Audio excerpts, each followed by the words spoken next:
না, অ্যাকচুয়ালি আমার আসলে নিয়মানুযায়ী তো 3টা সিনেমা করার পরেই তো আসলে ভোটার হওয়ার কথা।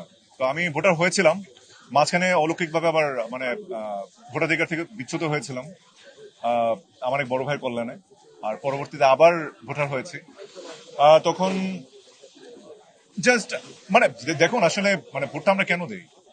ভোটটা আমাদের দেওয়ার অর্থই হচ্ছে, আমরা তো অনেক বড় বড় ইলেকশন আমরা দেখি, ন্যাশনাল ইলেকশন দেখেছি কিছুদিন আগে। তো এখানে আমরা সিলেক্টেড কিছু প্রার্থী যারা ভালো কাজ করবে, শিল্পীদের চিকিৎসার ব্যবস্থা করবে, শিল্পীদের মানে শিল্প সত্তাকে সমৃদ্ধ করার জন্য কাজ করবে, এবং সেই সঙ্গে একটা সুন্দর সুস্থ শিল্পী সমিতি গঠন করবে, তাদেরকে তো আমরা ভোট দেবো।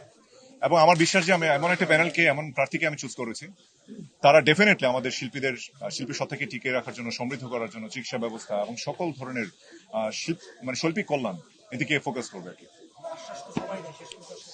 হ্যাঁ, ওই যে আমি আমি বললাম না, এটা তো বিশ্বাস, আমি তো নিশ্চয়তা দিচ্ছি না, এটা একান্তই বিশ্বাস। এবং ডেফিনেটলি কোনো না কোনো ক্ষেত্রে সবাই কাউকে না কাউকে তো আপনাকে বিশ্বাস করতেই হবে।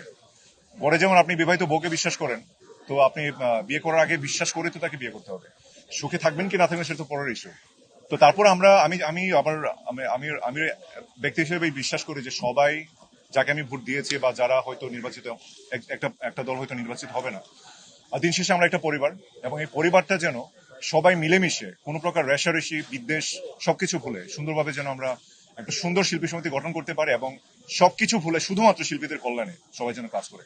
আমি মন থেকে সেটাই প্রত্যাশা করব। সিনেমা, হ্যাঁ, আমার কিছু পেন্ডিং সিনেমা আছে, এবং একটা বা দুটো সিনেমার ব্যাপারে মোটামুটি ফাইনাল হয়েছে, মানে এগুলো শুরু হবে। আহ, একটা মাঝখানে একটা লম্বা গ্যাপ গেছে, এবং আমরা মোরলে সবাই জানি যে আমাদের প্রডিউসারদের কিছুটা ঘাটতি এখন রয়েছে, যেটা হয়তো আগে ছিল না।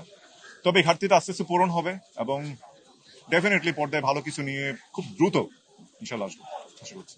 না, অ্যাকচুয়ালি আমি যাদেরকে ভোট দিয়েছি তারা তো মোরলে সবাই, মানে সবাই তো আর মানে স্টার বলতে কি, আপনি হয়তো স্টার হয়তো সিনেমার স্টারদেরকে মিন করছেন, যারা সিনেমার হিরো হিসেবে কাজ করে, হিরোইন হিসেবে কাজ করে। বাট আমার কাছে হচ্ছে যারা অভিনয় করে, each and every one is star.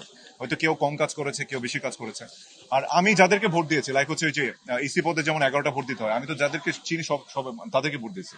So আমার কাছে কাউকে আননোন মনে হয় নাই। তবে হ্যাঁ, কম্পারেটিভলি হয়তো বা গত বছরের বা বিগত যে কয়েকটা বছর গেছে বা যে ইলেকশন গুলো গেছে ওটার তুলনায় কিছুটা হয়তো বা আম, এই জিনিসটা কম আছে যেটা আপনি বললেন। তবে আমার মনে হয় যে এটা কোনো ব্যক্তি ঘটবে না। আমি দিন শেষে কে কত বড় স্টার সেটা থেকে কে কত যোগ্য এবং কে কার বেশি কাজ করার মানসিকতা আছে, সাইকোলজিক্যালি কে বেশি মানুষকে কল্যাণ করতে চায়, এটা আমার জন্য বেশি ইম্পর্টেন্ট। এবং আমার কাছে মনে হচ্ছে আমি তাদেরকে ভোট দিয়েছি। এটা একান্তই হচ্ছে যারা প্রার্থী হয়েছেন বা যারা নির্বাচিত হবেন, একটা পদে বসবেন, তাদের মানসিকতার উপর ডিপেন্ড করবে। আমি আসলে অতীতকে মনে স্মৃতিচারণ করতে চাই না, আমি যত নেগেটিভিটি আছে সবকিছু আসলে ভুলে যেতে চাই, এটা আমার পার্সোনাল একটা হ্যাবিট। তবে হ্যাঁ, সত্যি বলতে আমি ব্যক্তি হিসেবে আমাকে যদি আমাকে কয়েকজন প্রশ্ন করছিল, কয়েকজন সাংবাদিক, যে আপনি কেন ইলেকশন করেন না? আসলে আমার কাছে আমার কাছে শিল্পী হিসেবে মনে হয় যে আমার শিল্প সত্তাকে সমৃদ্ধ করা সবার আগে বেশি জরুরি। আমি শিল্পী, আমি শুধু আমার ধ্যান জ্ঞান এখন শুধু কাজ।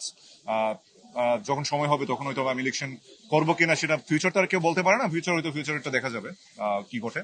তবে এই বিষয়গুলো আসলে হওয়া উচিত না। আপনি যে অভিযোগটা তুললেন, এই বিষয়গুলো আসলে হওয়া উচিত না। আমি বললাম না যে আসলে দিন শেষে সবাই, যারা বিরোধী প্রার্থী আছি, যারা পক্ষে আছি, বিপক্ষে আছি, সবাই একসাথে একই পরিবার হয়ে কাজ করাটা গুরুত্বপূর্ণ। আদারওয়াইজ এই শিল্পী সমিতি কোনো কাজে আসবে না। ঠিক আছে? আর ডেফিনেটলি আমাদের প্রত্যাশা করতে হবে, নেগেটিভ কোনো কিছু চিন্তা না করে আমরা প্রত্যাশা করবো যে যারা আগামীতে প্রার্থী হয়ে নির্বাচিত হচ্ছে, যেই সমিতি গঠন হবে তারা ভালো কিছু করবে।